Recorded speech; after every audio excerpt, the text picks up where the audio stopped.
Hi friends, welcome to our channel. இன்னைக்கு நாம பார்க்க போறது சூப்பரான ஒரு ஹெல்தியான இட்லி பொடி தான். வாங்க வீடியோக்குள்ள போலாம்.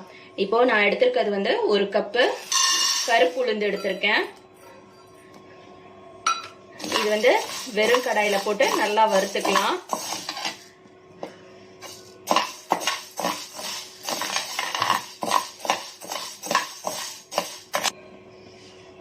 நார்மலா இட்லி பொடினா வெள்ளை உளுந்து தான் எடுத்து செய்வாங்க. ஆனா இந்த மாதிரி கருப்பு உளுந்துல செஞ்சோம்னாக்கா எலும்புக்கு ரொம்ப நல்லது. இந்த தோலுல தான் எல்லா வகை சத்தும் இருக்கு. அதால தான் நான் வந்து எப்போதுமே கருப்பு உளுந்துல தான் பொடி போடுவேன். இதே மாதிரி நீங்களும் பண்ணுங்க. வெறும் கடாய் தான் இருக்கணும், எண்ணெயெல்லாம் ஊற்றவே கூடாது.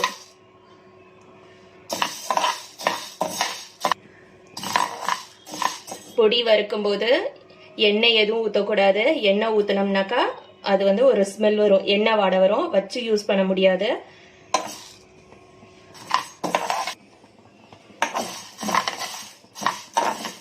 இப்போ உளுந்து நல்லா வறுத்தாச்சு. உளுந்து வறுத்ததுக்கான அடையாளம் இது வந்து கலர் மாறி இருக்கும் பாருங்க. இப்போ இதை எடுத்துட்டு ஒரு பாத்திரத்துல கொட்டிக்கிறேன். அரை கப்பு கடலைப்பருப்பு எடுத்திருக்கேன். அடுப்பு வந்து சிம்ல வச்சுக்கோங்க.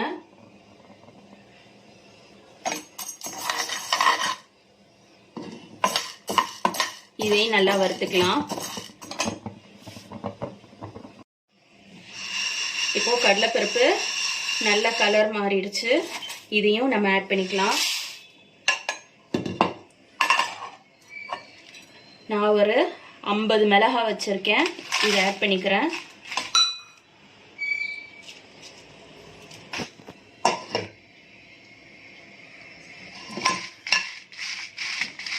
காஞ்ச மிளகாய் நல்ல கலர் மாறினா போதும். காஞ்ச மிளகாய் வறுத்ததுக்கு அப்புறமா நம்ம எள்ளு சேர்த்துக்கலாம்.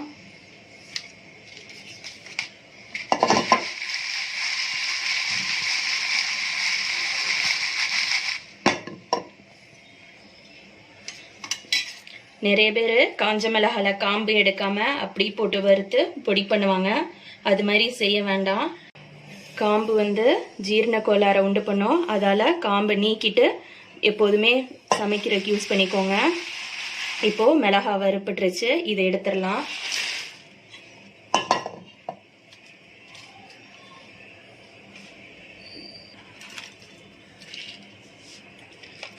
இப்போ ஒரு ஸ்பூன் கருப்பு எள்ளு ஆட் பண்ணியிருக்கேன்.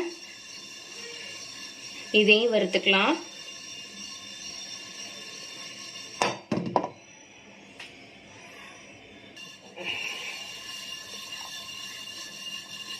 எள்ளு வந்து நல்லா வறுப்பட்டுருச்சு. இப்போ இதையும் எடுத்துக்கலாம்.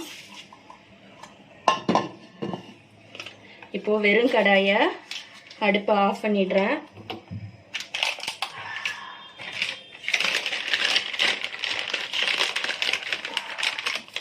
கொஞ்சம் கருவேப்பிலை போட்டுக்கிறேன். கருவேப்பிலையும் நம்ம நல்லா வறுத்துக்கலாம்.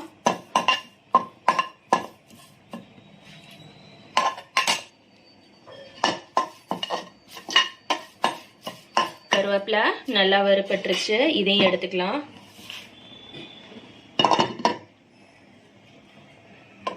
இப்போ இந்த கடாயில இந்த அளவு நான் வந்து பெருங்காயம் எடுத்திருக்கேன். சப்போஸ் உங்கள்ட்ட கட்டி பெருங்காயம் இல்லைனாக்கா நீங்க வந்து பெருங்காயத்தூள் கூட யூஸ் பண்ணிக்கலாம்.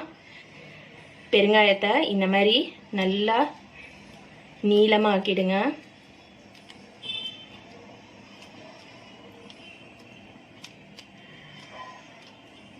எதுக்காகனா சீக்கிரமா நமக்கு வந்து வறுபட்டுரும்.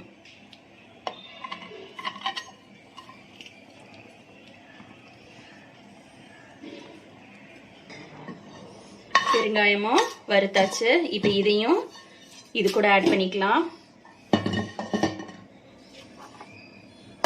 இப்போ இதை வந்து நல்லா ஆற வச்சிடணும். ஆற வச்சுட்டு ஒரு மிக்ஸி ஜார்ல சேர்த்து பவுடர் பண்ணிக்கலாம். இதுக்கு வந்து உப்பு நம்ம டேஸ்ட்டுக்கு ஏத்தாப்புல ஆட் பண்ணிக்கலாம். நான் வந்து 1.5 ஸ்பூன் ஆட் பண்றேன். பவுடர் பண்ணிட்டு காட்டுறேன். நம்ம பொடி வந்து ரெடி ஆயிடுச்சு. இந்த அளவுக்கு கொரகொரப்பு இருந்தாதான் டேஸ்டா இருக்கும் பொடி. இந்த பொடியோட கலர் பாத்தீங்கன்னா இந்த கலரா தான் இருக்கும். ஏன்னா நம்ம கருப்பு உளுந்து சேர்த்திருக்கதால. நார்மலா இட்லி மிளகா பொடியில வந்து வெள்ளை உளுந்து சேர்க்கறதால கலர் வந்து நம்ம மிளகாவோட கலரால அது வந்து ரெட் கலரா இருக்கும். இது வந்து இந்த கலரா தான் இருக்கும்.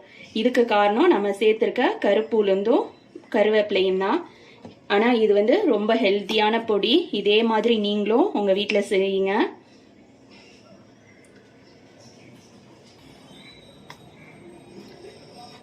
இப்போ நம்ம செஞ்சிருக்க இந்த இட்லி மிளகா பொடியை நான் இட்லிக்கு வச்சு கொடுக்குறேன். பாருங்க எப்படி இருக்கு அப்படின்னு சொல்லிட்டு. ரொம்ப நம்ம இட்லி மிளகா பொடி வந்து நைஸா அரைச்சோம்னாக்கா வாயெல்லாம் ஒட்டும், அவ்வளோ நல்லா இருக்காது.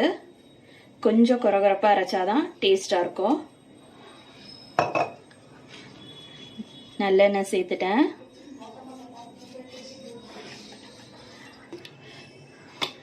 இப்ப பாருங்க, நம்ம செஞ்சிருக்க இந்த மிளகா பொடிக்கு இந்த இட்லியை வச்சு காட்டுறேன் எவ்வளோ அழகா இருக்குன்னு சொல்லிட்டு.